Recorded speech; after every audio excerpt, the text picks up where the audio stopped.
जय हिंद, नमस्कार प्यारे साथियों। मैं आप सभी का स्वागत करता हूं आपके अपने परिवार एफएम गोल्ड पर। तो प्यारे मित्रों, मैं आशा करता हूं बहुत ही आप लोग अच्छे होंगे और आपकी पढ़ाई सुचारू रूप से चल रही होगी। तो प्यारे मित्रों, पिछले जो सेशन हुआ था हमारा नो योर सीरीज का, उसमें मैंने आपको मौलिक अधिकारों पर चर्चा की थी। तो मौलिक अधिकारों मैंने आपको बताया कि मौलिक अधिकारों कितने वर्ग हैं। तो गुरुजी 6 वर्ग आपने बताए। एक 7वां वर्ग भी हुआ करता था जो कि संपत्ति के अधिकार से संबंधित था। उस 7वें वर्ग को कब हटा दिया गया, यानी कि मौलिक अधिकार से हटा करके विधिक अधिकार या कानूनी अधिकार बना दिया गया था उसे। कब? 44वां संविधान संशोधन 1978 के द्वारा। मैंने आपको ये बात बताई।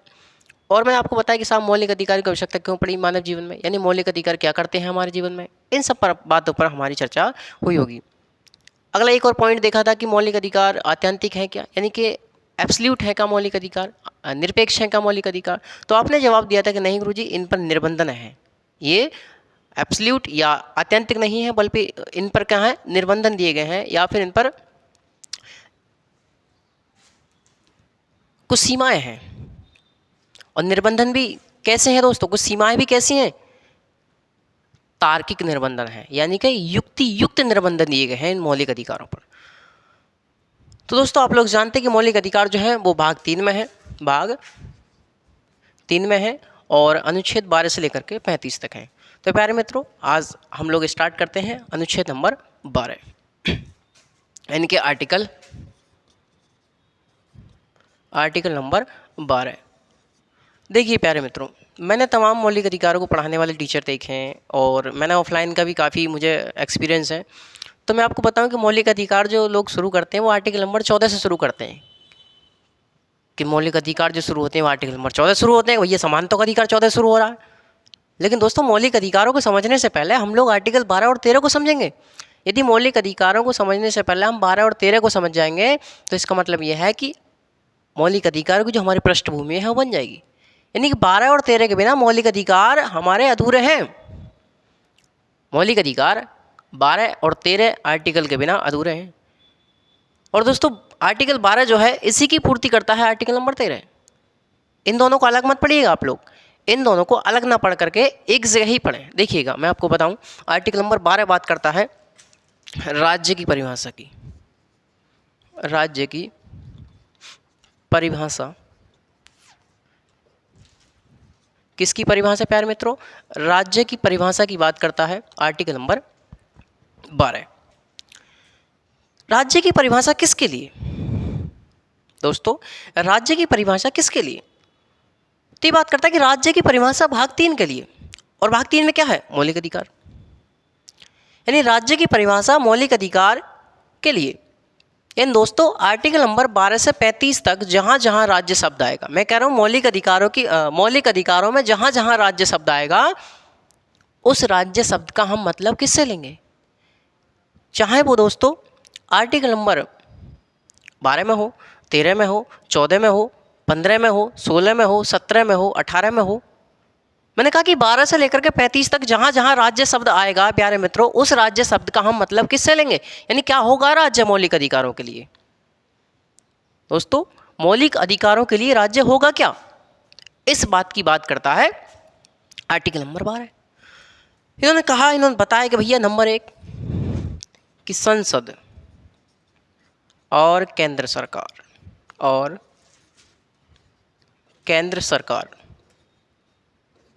संसद और केंद्र सरकार। नंबर 2 राज्य का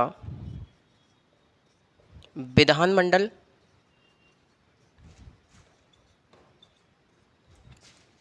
और राज्य सरकार।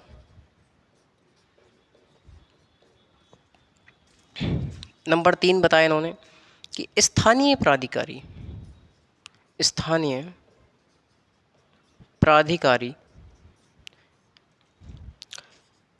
और इन्होंने बताया कि अन्य प्राधिकारी।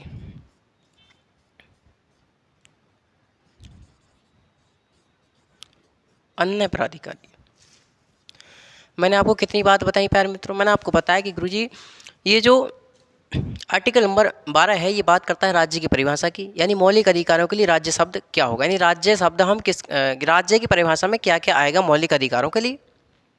ठीक है, अब हम बात करने वाले हैं कि जो राज्य की परिभाषा, उस राज्य की परिभाषा में क्या क्या आएगा। इन्होंने बताया कि संसद और केंद्र सरकार। भैया संसद क्या है? केंद्र की विधायिका है। अरे है या नहीं? तो संसद मतलब केंद्र की विधायिका है, यानी केंद्र की विधायिका और केंद्र की सरकार, यानी दोस्तों संसद और केंद्र सरकार। अगले ने बताया कि राज्य का विधानमंडल। भैया राज्य की विधायिका क्या है? तो राज्य का विधानमंडल। भैया राज्य के लिए कानून कौन बनाता है? तो राज्य का विधानमंडल बनाता है।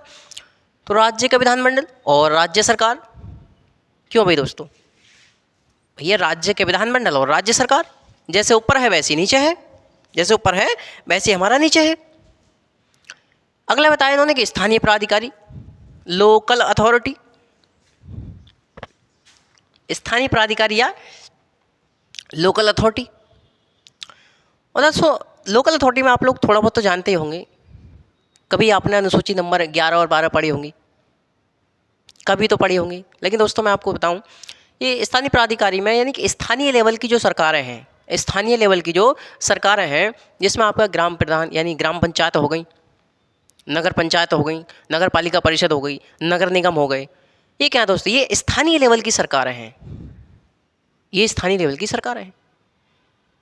ये दोस्तों आपको ऐसे भी समझ में ना आए तो मैं एक आपको परिभाषा के रूप में बताऊं कि ऐसा प्राधिकारी जो किसी आदेश को पारित करके या किसी सूचना को पारित करके उसको लागू कराने की क्षमता रखता है, तो वो क्या है? वो स्थानीय प्राधिकारी है। वो स्थानीय प्राधिकारी है प्यारे मित्रों। जैसे क्या ग्राम प्रधान जो होते हैं वो किसी आदेश को पारित करके उसको लागू कराने की क्षमता नहीं रखते हैं क्या गांव में? बिल्कुल रखते हैं। नगर पालिका अध्यक्ष कोई आदेश पारित करके उसको लागू कराने की क्षमता रखते हैं? तो बिल्कुल रखते हैं। क्या हुए? ये भी राज्य हुए प्यारे मित्रों, ये भी राज्य हुए। दोस्तों जिले का डीएम ये भी किसी आदेश को पारित करके, एसडीएम ये भी किसी आदेश को पारित करके उसको लागू कराने की क्षमता रखता है, तो प्यारे मित्रों ये भी राज्य हुआ, ये भी राज्य हुआ। अब समझ में आ रही है दोस्तों? अब समझ में आ रही है प्यारे मित्रों कि संविधान निर्माता हमारे मौलिक अधिकारों के प्रति इतने सजग थे कि उन्होंने दोस्तों इस राज्य शब्द को इतने बड़े लेवल पर जाकर के इलेबोरेट किया है कि इससे बाहर कुछ छोड़ा ही नहीं, मतलब राज्य की परिधि से बाहर कुछ उन्होंने रखा ही नहीं। इतने सजग थे वो हमारे मौलिक अधिकारों को लेकर के, क्योंकि वो जानते थे कि मौलिक अधिकार एक व्यक्ति के निर्माण के लिए कितने जरूरी हैं। क्योंकि दोस्तों वो जानते थे कि मौलिक अधिकार एक व्यक्ति के निर्माण के लिए कितने जरूरी हैं, यानी कि आपकी स्वतंत्रता इनमें निहित है, आपको आप बनाने के लिए मौलिक अधिकार ये जरूरी हैं। दोस्तों वो हमारे संविधान निर्माता थे, वो विद्वान थे, वो दोस्तों समाज के निर्माता थे। लेकिन हम लोगों ने क्या कर रखा है? हम लोगों ने दोस्तों उनके लिए किसी जाति विशेष का नेता मान लिया है। तो प्यारे मित्रों ये आपकी गलतफहमी है। आप इन सब चीज़ों से दूर रहें और किसी व्यक्ति के मूल्यों को समझे कीजिए, मूल्यों को समझा कीजिए आप लोग। चलिए आगे बढ़ते हैं। तो मैंने आपको बताया कि संसद और केंद्र सरकार, राज्य के विधानमंडल और राज्य सरकार, स्थानीय प्राधिकारी मैंने आपको बता भी दिया कि भैया ये ऐसा होता है। परिभाषा लिखना चाहे तो आप लिख सकते हैं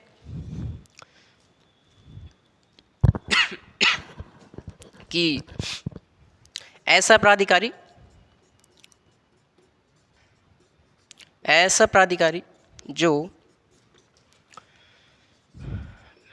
आदेश या अधिसूचना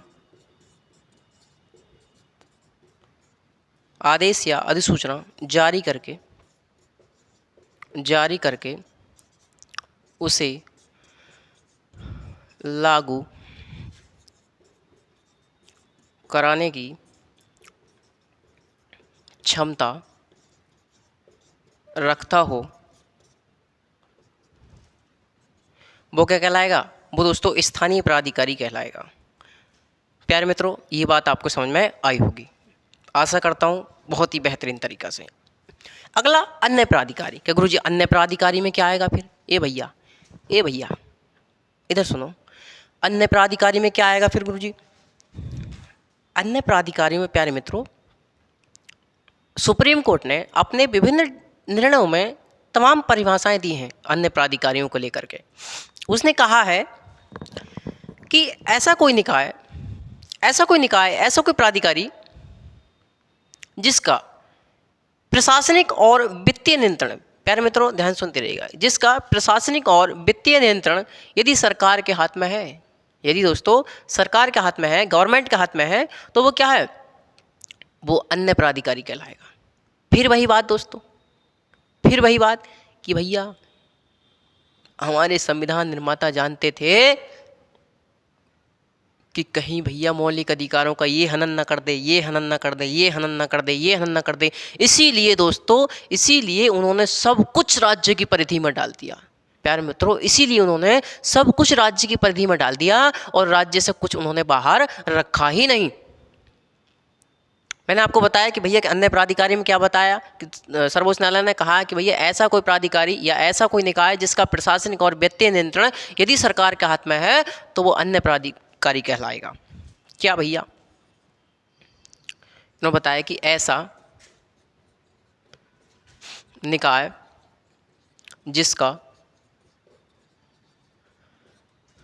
प्रशासनिक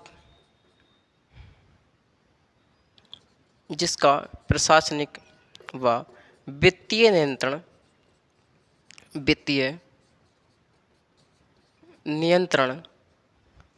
यदि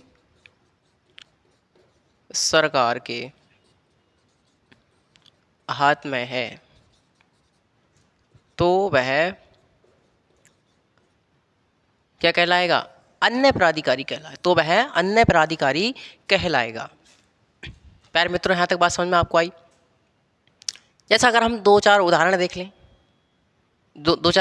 जैसे ऑल नेशनलाइज्ड बैंक, यानी कि सभी राष्ट्रीयकृत बैंक हैं। दो चार उदाहरण देखें कि सभी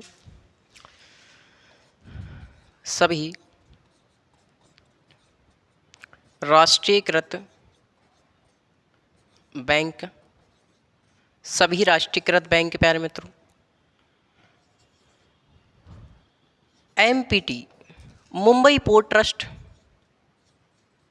Mumbai port trust,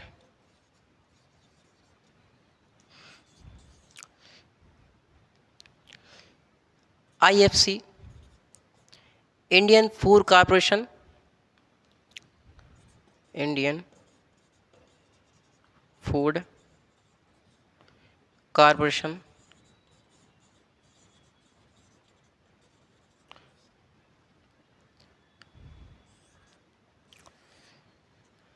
IFC, IAA,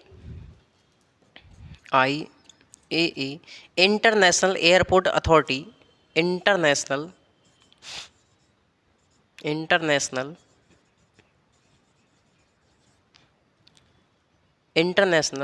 airport authority,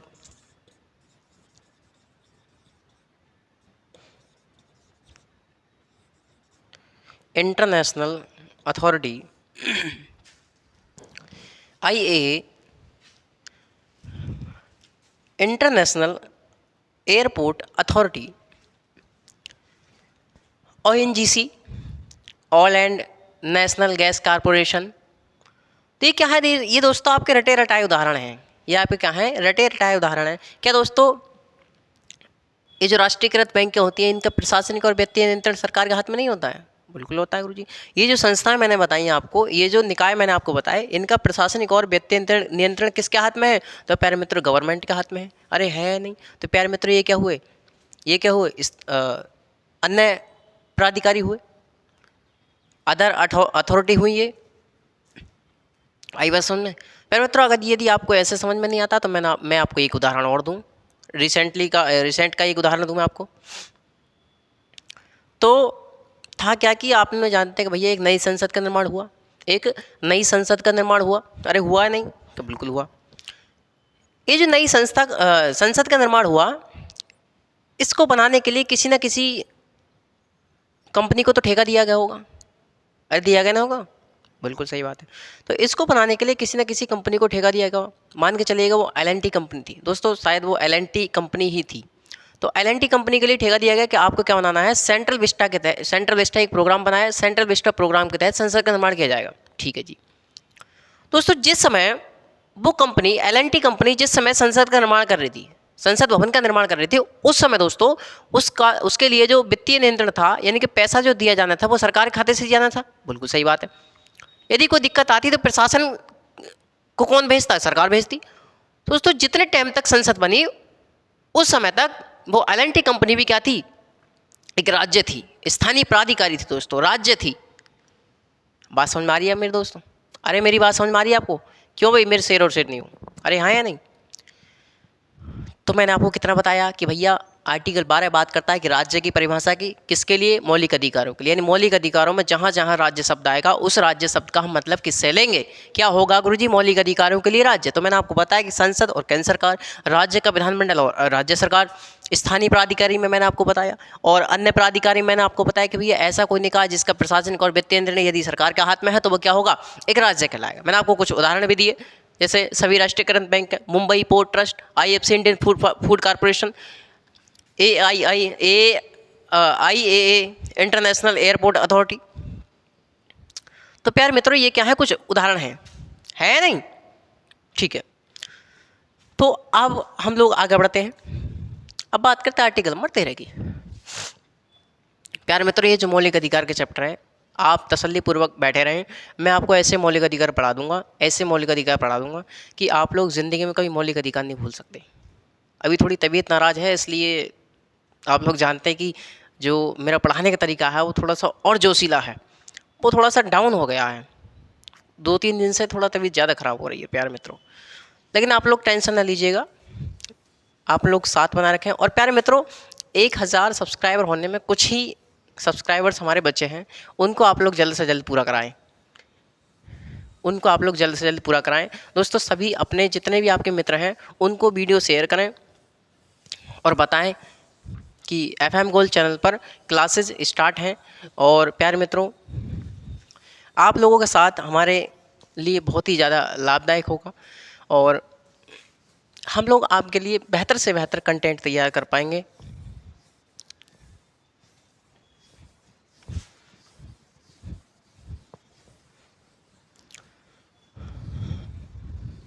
अब बात करते हैं प्यारे मित्रों हम लोग आर्टिकल नंबर 13 पर।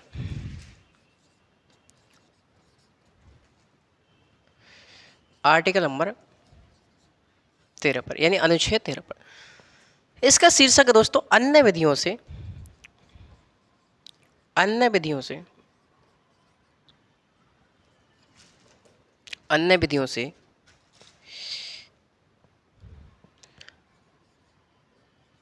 मूल अधिकारों का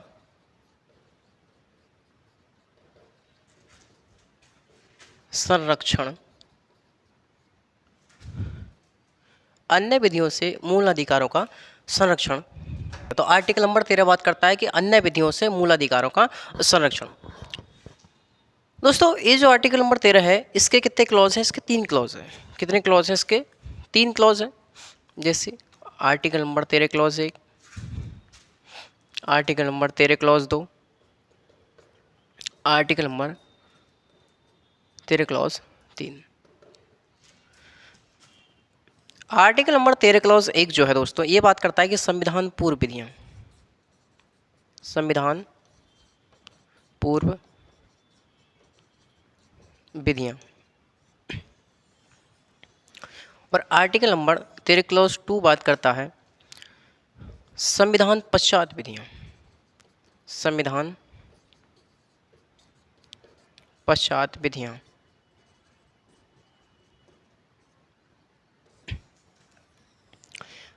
13 क्लॉज 3 बात करता है कि विधियां क्या होंगी, what will be the laws, विधियां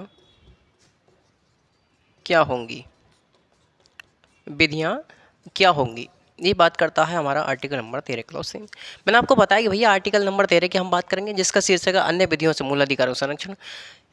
और इसमें 3 क्लॉज हैं प्यारे मित्रों। कितने हैं? 3 क्लॉज है। 13 क्लॉज 1 बात करता है कि संविधान पूर्व विधियां, 13 क्लॉज 2 बात करता है संविधान पश्चात विधियां, 13 क्लॉज 3 बात करता है विधियां जो है क्या होंगी। तो प्यारे मित्रों अब हम बात करते हैं 13 क्लॉज 1 पर। हम गहन अध्ययन करते हैं, थोड़ा सा इसके अंदर चलते हैं। तो ये बात कर रहा है कि भैया संविधान पूर्व विधियां। एक बात बताइए प्यारे मित्रों, हमारा संविधान कब लागू हुआ? कि भैया 26 जनवरी 1950 को कब लागू हुआ? 26 जनवरी 1950 को। तो ये बात कर रहा है कि संविधान पूर्व विधियाँ, यानी संविधान लागू होने से पहले की विधि। दोस्तों संविधान लागू होने से पहले भी तो हमारे देश पर संविधान क्या होती, कुछ विधियाँ लागू थी। ऐसा तो था नहीं भैया 26 जनवरी 1950 को हमारा संविधान लागू हुआ तो उससे पहले भी तो कुछ ना कुछ विधियाँ हो रही होंगी भैया, कुछ ना कुछ तो क्या रही होंगी, कुछ विधियाँ रही होंगी। दोस्तों मैंने आपको बताया है ना भैया, 1935 का वार्ड शासन अधिनियम देख लो, 1919 का देख लो, 1909 का देख लो दोस्तों, 1892 का देख लो, 1861 का देख लो, 1858 का देख लो, तमाम विधियाँ थी प्यारे मित्रों। अरे तमाम विधियाँ थी। तो तेरे क्लॉज एक बात कर रहा है कि संविधान पूर्व विधियाँ, यानी संविधान लागू होने से पहले की जो विधियाँ हैं, यदि वो विधियाँ प्यारे मित्रों, संविधान पूर्व यदि कोई विधि, दोस्तों संविधान लागू होने के पहले की कोई विधि, यानी संविधान लागू होने के पहले की कोई विधि यदि मौलिक अधिकारों के साथ या फिर भाग 3 के साथ, और भाग 3 में क्या है? मौलिक अधिकार, इसलिए मैं डायरेक्ट बोल रहा हूँ मौलिक अधिकार। यदि संविधान लागू होने के पहले की कोई विधि मौलिक अधिकारों के साथ असंगत है या दोस्तों उसके साथ विवाद कर रही है, उसका उल्लंघन कर रही है मौलिक अधिकार का, तो वह विधि उस मात्रा तक शून्य कर दी जाएगी जिस मात्रा तक की दोस्तों वो असंगत है मौलिक अधिकारों से। क्या बताया मैंने आपको? दोस्तों मेन सिद्धांत समझना, यदि आप समझ गए तो दूसरे व्यक्ति को भी आप लोग समझा सकते हैं।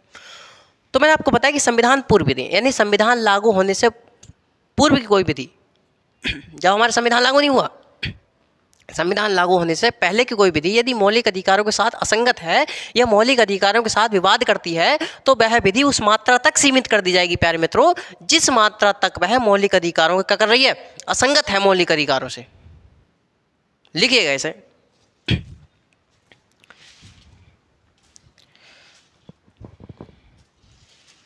यदि संविधान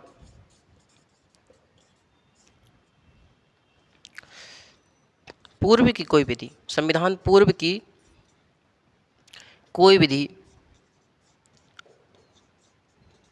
संविधान पूर्व की कोई विधि मौलिक अधिकारों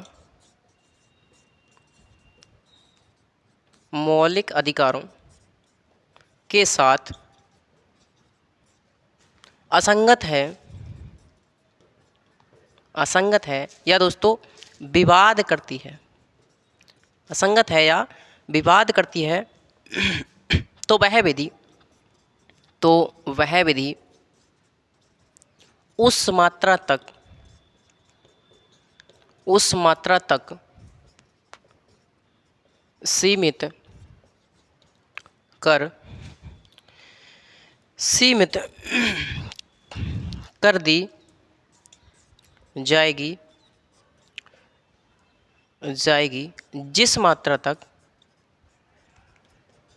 जिस मात्रा तक वह मौलिक अधिकारों के साथ असंगत थी। क्या थी दोस्तों? असंगत थी। मैंने आपको क्या बताया कि संविधान पूर्व की कोई विधि यदि मौलिक अधिकारों के साथ असंगत है या फिर दोस्तों विवाद करती है मौलिक अधिकारों के साथ, तो प्यारे मित्रों वह विधि उस मात्रा तक सीमित कर दी जाएगी जिस मात्रा तक कि वह मौलिक अधिकारों के साथ विवाद कर रही है या फिर असंगत है। ये बात आपको समझ में आई? यहाँ बात कर दी संविधान पूर्व की कोई विधि।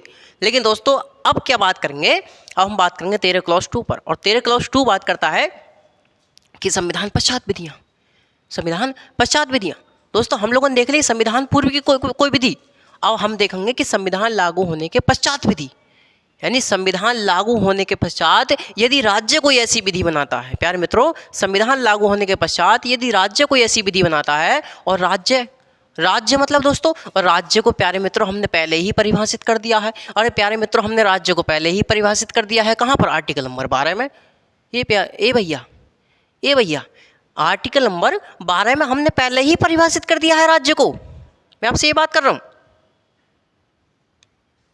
तो 13 क्लॉज 2 बात करता है कि संविधान पश्चात विधियाँ, यानी संविधान लागू होने के पश्चात, भैया क्या हो गया? संविधान लागू हो गया 26 जनवरी 1950 को, तो संविधान लागू होने के पश्चात की कोई विधि, प्यारे मित्रों संविधान लागू होने के पश्चात राज्य कोई ऐसी विधि नहीं बना सकता, राज्य कोई ऐसी विधि नहीं बनाएगा जो कि मौलिक अधिकारों के साथ असंगत है। यदि वो असंगत बैठती है तो वह विधि भी उस मात्रा तक सीमित कर दी जाएगी जिस मात्रा तक कि वो मौलिक अधिकारों के साथ असंगत है। दोस्तों ये बातें अभी आपको समझ में आ रही हैं, लेकिन अभी आपको थोड़ी कम आएंगी। क्यों? क्योंकि अभी आर्टिकल 13 में मैं आपको बताऊंगा कि इसमें 3 सिद्धांत हैं। डॉक्ट्रिन ऑफ सेवरेबिलिटी यानी कि पृथक्करणीयता के सिद्धांत, डॉक्ट्रिन ऑफ एक्लिप्स आच्छादन या ढक लेना का सिद्धांत, डॉक्ट्रिन ऑफ वेबर अधित्याग का सिद्धांत। मैं आपको ये सिद्धांत बताऊंगा कल को, ये सिद्धांत जो है मैं आपको कल को बताऊंगा।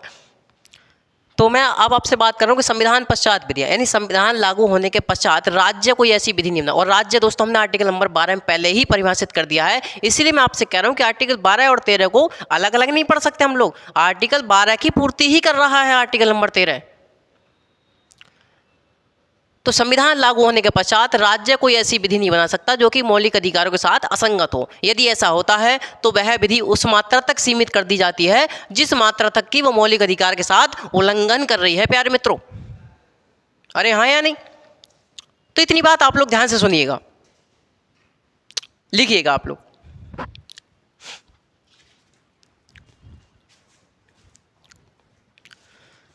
लिखें जरा।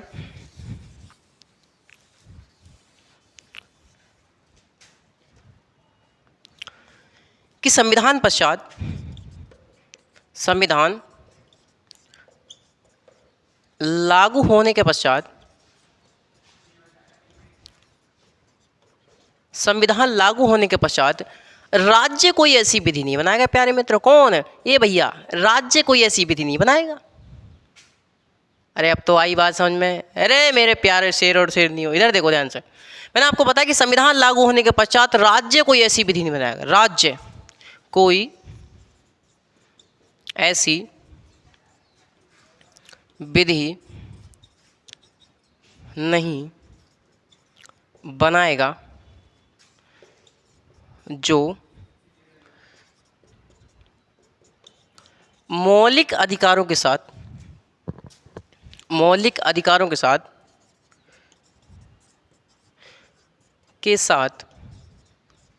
असंगत है। प्यारे मित्रों, असंगत है या फिर दोस्तों विवाद कर रही है। क्या कर रही है? विवाद कर रही है। तो वह विधि उस मात्रा तक सीमित कर दी जाएगी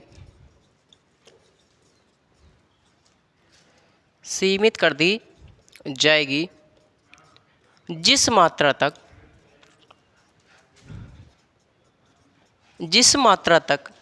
वह मौलिक अधिकारों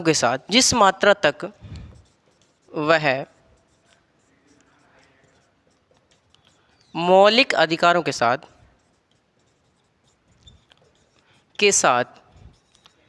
असंगत थी। अरे इतनी बात समझ में आई?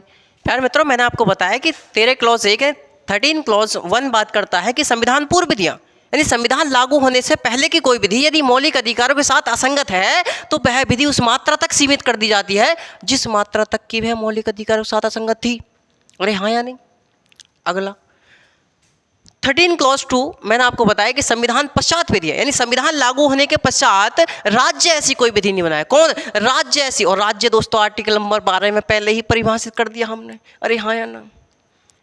अरे ए भैया, इधर ध्यान सुनो। तो संविधान लागू होने के पश्चात राज्य कोई ऐसी विधि नहीं बनाएगा जो मौलिक अधिकारों के साथ क्या है? असंगत है।